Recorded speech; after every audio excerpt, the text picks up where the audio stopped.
Hi, welcome to this episode of Thai Food. On this episode, I'm going to make the cream cheese frosting for the carrot cake that's still in the oven behind me. So what I've got here is I got 5 tablespoons of butter, and you can see I cubed it up. You want to pull it out of the fridge if it's in the fridge. If it's not in the fridge and it's in the freezer, you want to put it in the fridge, let it come up to temperature, then pull it out of the fridge, cut it up like this, and then put it in a bowl. Let it warm up to room temperature. It's a little complicated, but trust me, you want to do that. And then I've got 1 package, which is 8 ounces of cream cheese, and I let that come up to room temperature as well. And you want to get this added in here with the butter.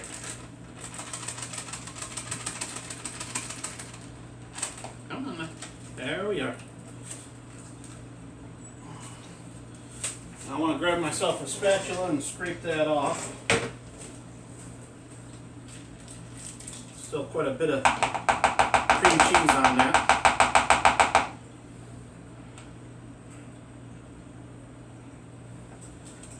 Want to make sure I get every little bit of this in there. That's like gold when it comes to this recipe. It's what makes the recipe right there. Without the cream cheese, you wouldn't have a good frosting for your carrot cake. That's for sure. Alrighty. So we got that in there. Set the wrapper off to the side. Alright. Now we want to add our vanilla in here with this. You want half a tablespoon of vanilla for this. It's going to give it a good vanilla flavor. That was a tidge over, but that's alright. Like I said, I want a good vanilla flavor, so I'll let it spill a little. At least that's what I'm telling you. Chances are I was just rushing it anyways. And 1/8 of a teaspoon of salt.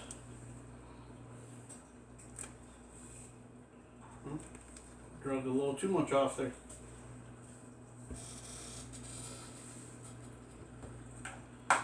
There we go.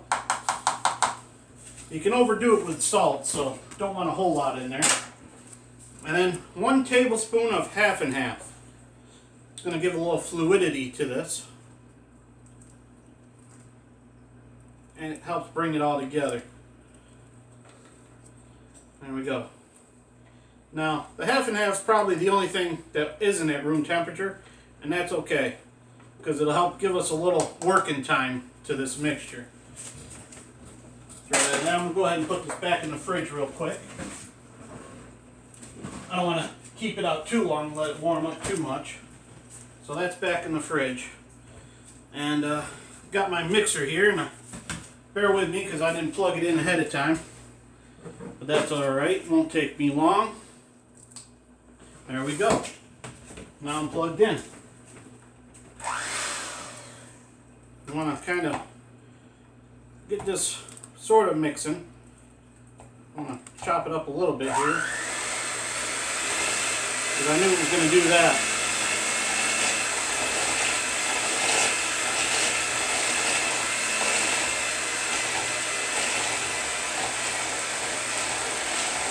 There we go.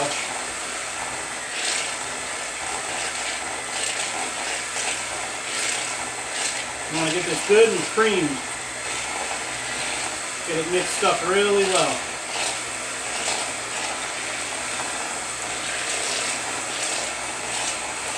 Make it so it's not lumpy. Turn it off so I can scrape around a little bit, get all the chunks that went high on me.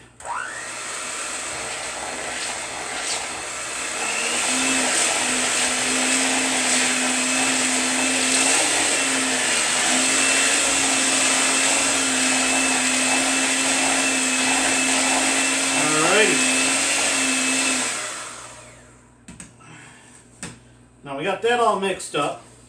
At this point you could add an egg and you have cheesecake. But we're not going that far. We haven't put the sugar in yet anyways. Now we want about 1 cup 4 ounces of confectioner's sugar or powdered sugar. So I'll go ahead and put this on the scale as I pour it into my 1 cup measuring cup here.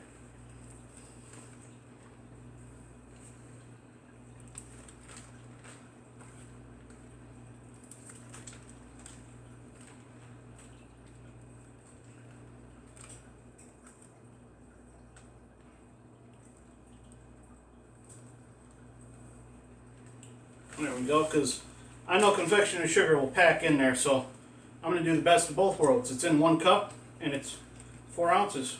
Verify. Yep. There we are. Every little bit, right? It's already out of the package anyways. And there we go. And as I've mentioned before, you can get a little scale like this for like $10 off eBay. And that includes shipping and handling. And it's shipped within the United States. So it's already here. You don't have to wait for it to come from China. But, you know, I'm sure you could find one made in USA, right? If you want to pay 10 times as much, maybe. I don't even know if you can find those made in USA here. Maybe assembled, not totally made. But, you know, I tried. Let me tell you. I gave up looking when I was up over $50. They were still coming from China. So I'm just kind of mixing this because I don't want a big puff of sugar when I turn this on. Because mine doesn't really have a really low setting. So here we go. Now if you can get yours to cooperate with you so that you don't have a big puff of sugar when you turn it on, good for you. You got a good one. I got what I could afford at the time. And actually I think my mother bought this for me, and it was the one I had picked out anyways and was saving up for, so she did good. That makes it even more affordable when that happens. I know I was still living in Virginia at the time when we got it. So, there we go. All we want to do is mix the sugar into this. Once the sugar's mixed, we're going to kick this up on high. We're going to add a lot of air into this, make it a little fluffy.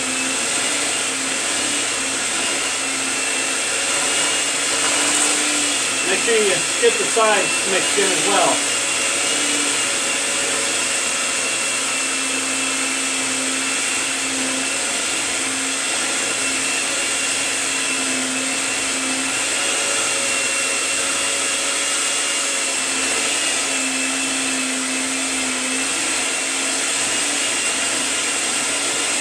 Try to make it light and fluffy is the idea here. And if that don't work, at least it'll be really well mixed.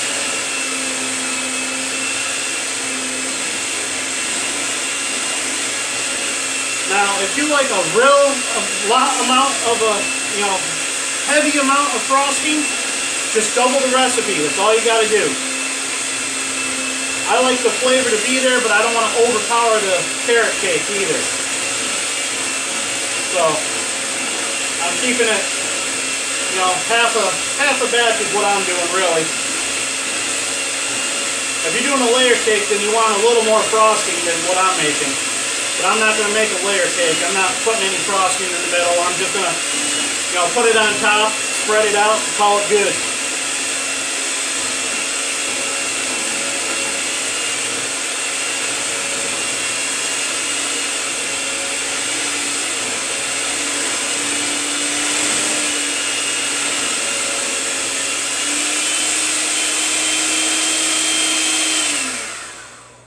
There we go. I'm going to call that good. It's not really getting fluffy for me. I probably got the wrong beaters on for this anyways. But that's good enough for me. It's nice, thoroughly mixed. Good to go. I'm just going to put a lid on this and pop it in the fridge. It'll be good for tomorrow when I'm ready to frost the cake. Thanks for tuning into this episode. Please subscribe to my YouTube channel. Click the little bell icon. It'll notify you when I upload a video. Check out my Facebook group, Thai Food, Instagram, Twitter. I'm on there. Thanks for tuning in. Have a good one.